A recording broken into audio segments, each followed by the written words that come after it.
नमस्कार, विंध्या टाइम्स में आपका स्वागत है। आज की बुलेटिन की खबरों के साथ हाजिर हुए हैं। पहली खबर की बात करते हैं। कोरोना काल में 2 साल बीत जाने के बाद ईद उल फितर की नमाज आज सामूहिक रूप से अदा की गई। हजारों की तादाद में रीवा शहर के ईदगाह में लोग इकट्ठा हुए। तय वक्त के मुताबिक ठीक 8 बजे पेशीमाम शहर काजी जनाब मुबारक हुसैन ने नमाज अदा कराई, जिसमें रीवा शहर के तमाम मुसलमान शामिल हुए। आपको बता दें, ईदगाह के अलावा रीवा शहर के सभी बड़ी मस्जिदों में भी अलग अलग वक्त पर ईद की नमाज अदा की गई। यह व्यवस्था इसलिए की गई थी कि ईदगाह इतना बड़ा नहीं है कि पूरे रीवा शहर के मुसलमान एक साथ ईदगाह में नमाज अदा कर सके। इससे एक फ़ायदा और होता है कि जो लोग छूटे हुए हैं वह दूसरे मस्जिदों में भी नमाज अदा कर लेते हैं, क्योंकि ईद की नमाज हर मुसलमान पर वाजिब है। बता दें कि नमाज पढ़ने के बाद अपने मुल्क हिंदुस्तान व रीवा शहर की तरक्की के लिए हजारों लोगों ने दुआएं मांगी। माध्यमिक शिक्षा मंडल भोपाल द्वारा घोषित हायर सेकेंडरी एवं हाई स्कूल परीक्षा परिणाम ने तराई अंचल की प्रतिभाओं को रेखांकित किया है। बड़ी संख्या में छात्र छात्राओं ने उत्कृष्ट अंक अर्जित कर अपने विद्यालय व माता पिता और गुरुजनों और अंचल का नाम रोशन किया है। इसी कड़ी में उत्कृष्टता पर उत्कृष्ट परिणाम saint Mary higher secondary school Jawa की छात्रा साक्षी पाठक ने हायर सेकेंडरी सर्टिफिकेट परीक्षा में 96.4% अंक अर्जित कर प्रदेश की प्रावीण्य सूची में 10वां स्थान हासिल कर तराई अंचल का नाम रोशन किया।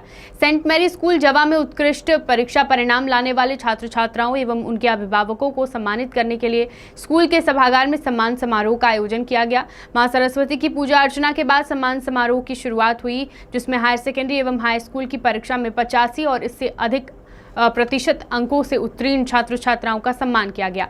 उत्कृष्टता में उत्कृष्ट परिश्रम का परिणाम बेटी साक्षी पाठक ने प्रदेश की प्रवीणता सूची में 10वां स्थान प्राप्त कर प्रस्तुत किया है।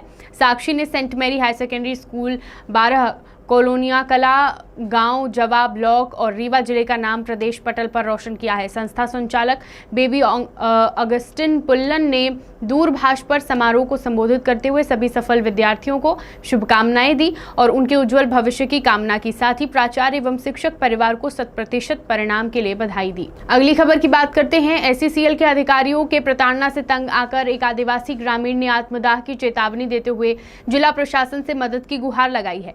दरअसल बकही के रहने वाले एक आदिवासी किसान की 3.5 एकड़ भूमि SCCL ने अधिग्रहण कर मुआवजा प्रक्रिया संपूर्ण होने के बाद भी SCCL में कुछ अधिकारी मुआवजा की राशि देने से आनाकानी कर रहे हैं। आदिवासी किसान ने आरोप लगाया है कि अधिकारी लाखों रुपए की मांग कर रहे हैं।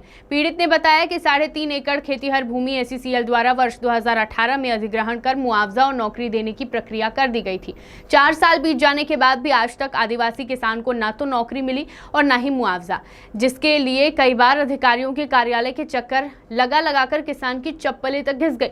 मान सिंह का आरोप है कि SCCL के उप क्षेत्रीय प्रबंधक बुढ़ार शारदा उप क्षेत्र में पदस्थ एक अधिकारी द्वारा मुआवजा की राशि देने के एवज में 1 लाख रुपए की मांग की जा रही है। मुआवजा, नौकरी नहीं मिलने व पैसों की मांग किए जाने से आहत आदिवासी किसान अब मौत को गले लगाने का ऐलान करते हुए चेतावनी दिया है कि 4 मई को SCCL सुहागपुर के GM ऑफिस के समीप आत्मदाह कर लेगा, जिसकी सूचना SCCL सहित शेड्यूल कलेक्टर कार्यालय में भी दे दी गई है। वहीं इस मामले में SCCL प्रबंधन कुछ भी कहने से अभी मना कर रहा है।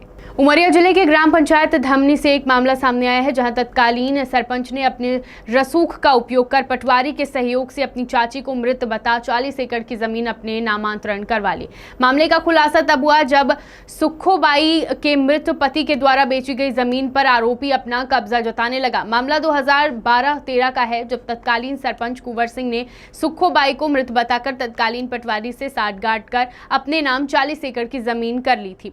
उक्त मामले की जानकारी सुखोबाई को 10 वर्ष बाद हुई।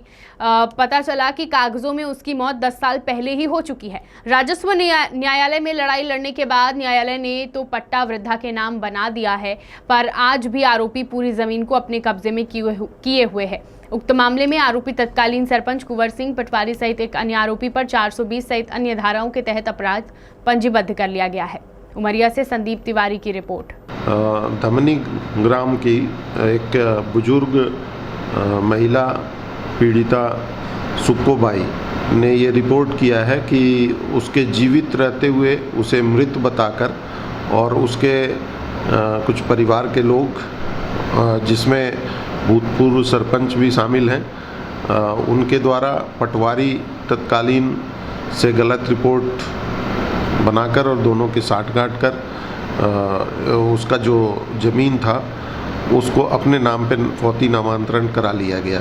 तो इस तरह का जो ये फर्जीवाड़ा की रिपोर्ट फरियादिया द्वारा किया गया है, तो अभी इसमें प्रथम दृष्टया एफआईआर दर्ज किया गया है और एफआईआर दर्ज करके विवेचना प्रारंभ कर दी गई है और इसमें जो भी दोषी होंगे उनके खिलाफ हम शीघ्र गिरफ्तारी एवं अन्य कार्रवाई करेंगे।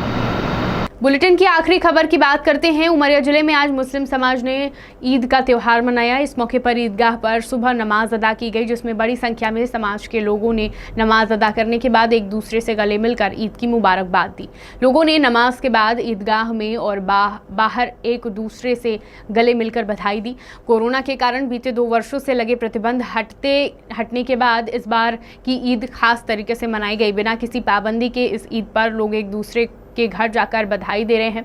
ईद उल फितर उन त्योहारों में से एक है जो मुस्लिम समुदाय के लिए बेहद खास है।